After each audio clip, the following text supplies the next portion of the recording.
So welcome back to another look at House of Legacy. This video is really just going to look at all the things you can do in the game, and I'm using a game that I've played. I've streamed it, but we've been playing for 53 years, and I'm going to take a look at all the stuff that you can do instead of just doing kind of like a video of playing along over the first couple months of the game. So this is a look at our estate, the Song estate. We have our ancestor shrine. We've had 5 people who have passed away, and they are now enshrined here. This person was a chancellor. This person had no title, provincial governor. So when people pass away, you can add them to your ancestor shrine with idols. And this will increase your clan renown when someone of importance gets added to the shrine. Other things here we'll just quickly go over. We have a party pavilion, a building that you can construct. We have a couple libraries in our estate. This one has only 9 books. And our other library is over here somewhere. It's right here. So clan members can check out books and return them, and they do this automatically when you have a library. We have a lot of books on writing here. We have a handful of schools. You assign kids to the school. This one is specialized in writing, so I have 2 teachers with good writing skill. And they're getting 0.3 writing ability per month for all the enrolled students. I have a Kung Fu training ground, I guess. 2 teachers here as well. This increases the students' might. So we're getting 0.24 a month. We have our 2 teachers here. We have 1 kid in the training ground. We have 2 shrines. We have a warrior shrine. It says that your clan member will be more likely to obtain might points. You know, I'm not really sure how often that occurs. Every time, like, is there any sort of like monthly check or something? But you know, we have a current inspiration of 100. And then we have a similar one for writing, this scholar shrine here, also at 100.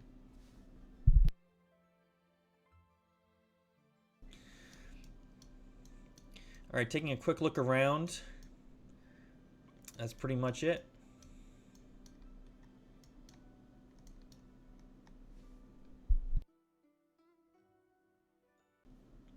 All right, so next I want to take you over to a fief.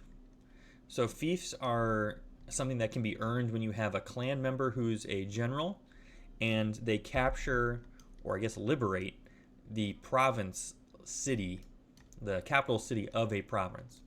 So we did that in Danyang province. So we have this fief here. We have some copper mine, tin mine, jade, gold mines, various villages with a little bit that you can do here. You can hire some soldiers, look for highly charismatic youths. Not really sure what that does. We've built a like a private military camp. We have 800 troops here. That's currently maxed out. We built a farm. So we've seen farms before, but this is a small farm that we've constructed here in our fief. Let's go back. We have some laborers who are clearing this forest. It's going to take another 60 months, but my plan is, I guess, to build another military outpost. If you wanted, you could level a hill and basically create another square to build something in, like a farm or military outpost.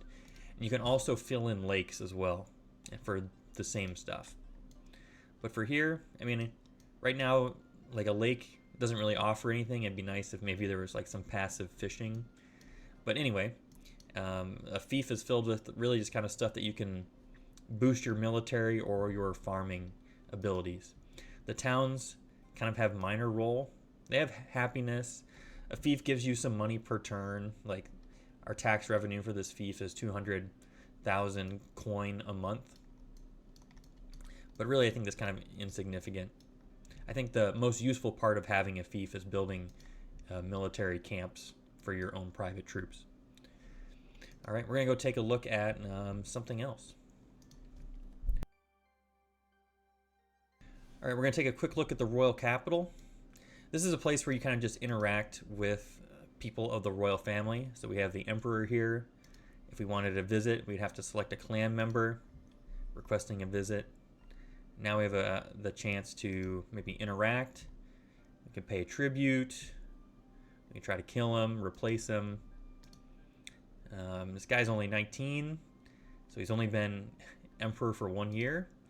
He's single but beautiful and lucky, so good luck to him. It's kind of a place where you can do a lot of interactions with people who live in the royal capital, but I feel like interactions are a little bit limited at the moment. We'll take a look at the map here, really just for one thing. So we have these positions, these minister positions at the royal capital. We have a member of our clan who's the chancellor, and that's the highest appointed position. We have someone who's a grand minister, the imperial censor. We have someone who's a civil minister, someone who's an industry minister. We have someone who's a censor. And all these positions get gold per month, but these let you do various things in the realm. Other things I guess we'll want to look at. There's a prince here. Actually, currently a princess, even though it says prince. She's also pregnant. These are people that you can kind of fund to get a better relationship with. We have a 51% relationship, I guess, with her, which is good. It says she surely harbors some ambition for the throne.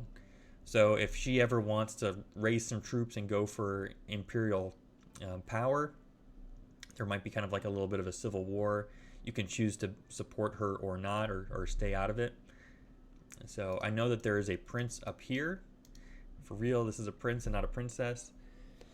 This says that he holds no ambition for the throne, so who knows? But we have a really, really strong relationship with him for some reason, 100%. We'll take a quick look at maybe a couple of these cities. We'll travel here. All right, so taking a look at this province, we have we actually don't have anybody here, any clan members, but I think maybe because we have a minister of industry that gives us the ability to build like public stores, these kind of like stalls and things for boost the city's environment. So if you ever wanted to build some stuff, you can plop down some buildings. This is a city that I have kind of renovated and redesigned myself. I kind of wanted a main street coming down to this palace of some kind. I've kind of moved the government hall, built a second public school. Kind of had some like residential areas. We own this tea house and a very nice bamboo park. So that's kind of one of the aspects of kind of city building. You can change things around if you'd like. Let's maybe go to Danyang. I don't know if I've renovated this city at all. So we'll take a quick look. Yeah, I have not.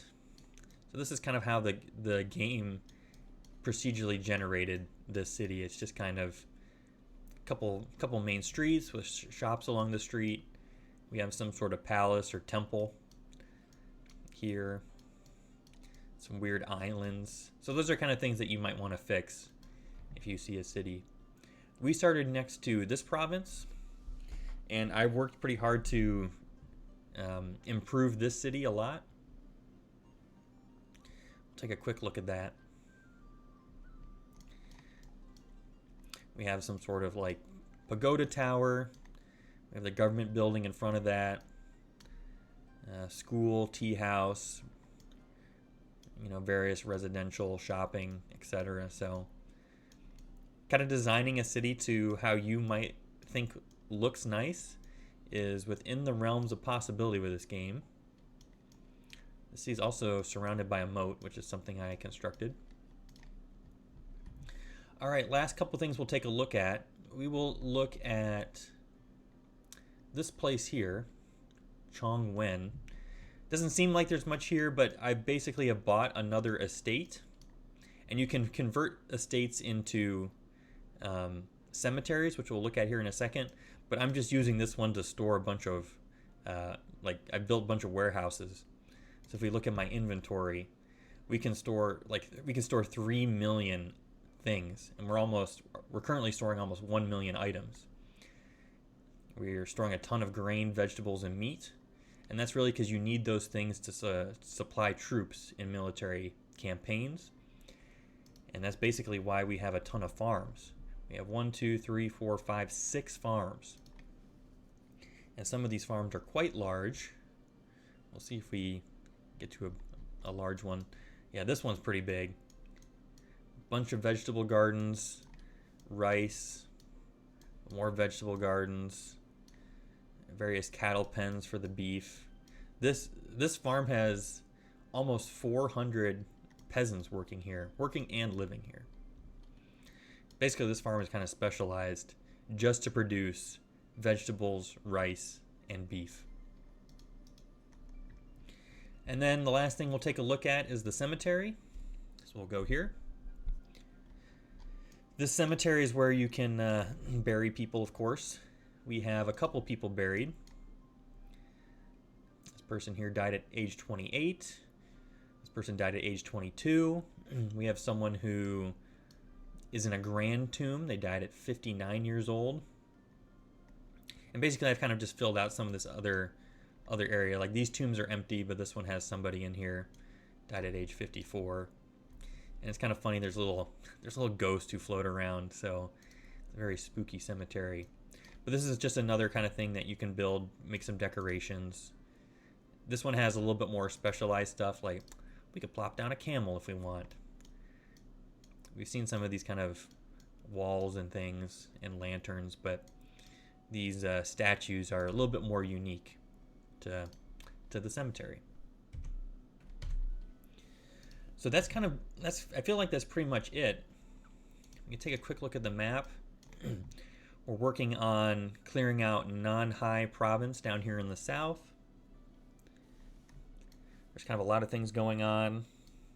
A lot of clans. We have a ton of farms. The north is kind of empty. We'll head back to the estate for one last look. Take maybe a quick look at our clan. We have, I think this is the character that I started with. Or he's currently the governor. He's the governor of a province. He has a daughter. This is the husband. Apparently no kids. Maybe the kids died, or if they marry into the imperial family, they leave the screen. The screen kind of needs some improvement. You can zoom out, but I wish it was more across the screen, and that it included people who were in the family but have, married into the imperial family or have died. It was nice to see if there was, dead clan members on the screen, especially when you have people who are like now single, like this guy, widowed, had 2 kids. I guess it would just be nice to see the wife, but this guy has a kid, grandson, great-granddaughter, great-grandson. So they're a pretty significant family. This person married into our clan, and his wife has since passed away. Now he's just kind of floating here. And these two, this is like why I don't like this screen.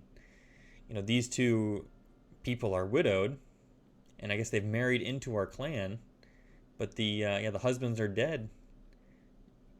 I have no idea where the husband's connected to, who are our clan members. I'm assuming maybe up to here, but anyway, it indicates various people that we have in government official positions. So she's a censor. We have a deputy magistrate. This guy is a grand minister, industry minister, which I think because we have the industry minister, that lets us do kind of any of the city building stuff in any of the provinces. But really, that's kind of it. This game has been interesting in the sense that we have 207 million coin. We are really loaded. We have 24 retainers. We currently have no slaves, which I guess that's a good thing. But if you look at our finances, we're making 1 million coin a month, which is pretty ridiculous. We're paying a lot of taxes, so, we're paying our fair share, all right? But that's kind of it. I mean, there's a lot of the that's kind of like a lot of the main features of the game, things that you can do and things you interact with and things that you have to manage. But beyond that is all going to be kind of things that happen with the clan members, marrying people, getting them government positions. Every once in a while, there's various like legal situations. I guess people might commit some crimes that you have to deal with, and basically kind of improving your clan members, your family members, to be able to do stuff that you want in the future. Like if I feel like I need more people who work in the city, then I'm going to have to make sure I find some spouses, maybe with some good writing skills, so they have children with good writing skills. But in this game, we've had very few people with might, like so the military skill. So we have one here. We have this lady. She's in charge of the that fief. She's an earl. Became a general, but now she's an earl. She's had a daughter and has some military skill, so that's something. You can also look at your retainers. They're all kind of doing some stuff. But so that's pretty much it. I feel like that's a good overview of things that are going on with this clan and all the kind of the features and things that you have to manage in a game of House of Legacy. It's the kind of game where it feels like it's just one more turn kind of deal. You're sitting kind of maybe waiting for a family member to pass an exam or a position to open up so you can appoint somebody. And while that's happening, you have various events that are going on with the game. So it's like there's always something a little bit to work on, but it doesn't feel overwhelming like Crusader Kings 3. It's definitely more focused on like a local regional area instead of a large expansive empire or country like that. But yeah, it's a game that's in early access, so it's still in development. But there's hopefully more things to come. This girl, she just turned 8. She wants to go to the private school. She's holding a rabbit. That's nice. Uh-oh, someone passed away. Automatically buried with their spouse. Confirm. Let's quickly assign this kid. What's their ability? They have no ability. Well, if you have no ability, you're also gloomy. Go to get some training at the military school. Going to the military academy, kid. All right, well that's pretty much it. That's House of Legacy, and hopefully more to come with this game. But thanks for watching.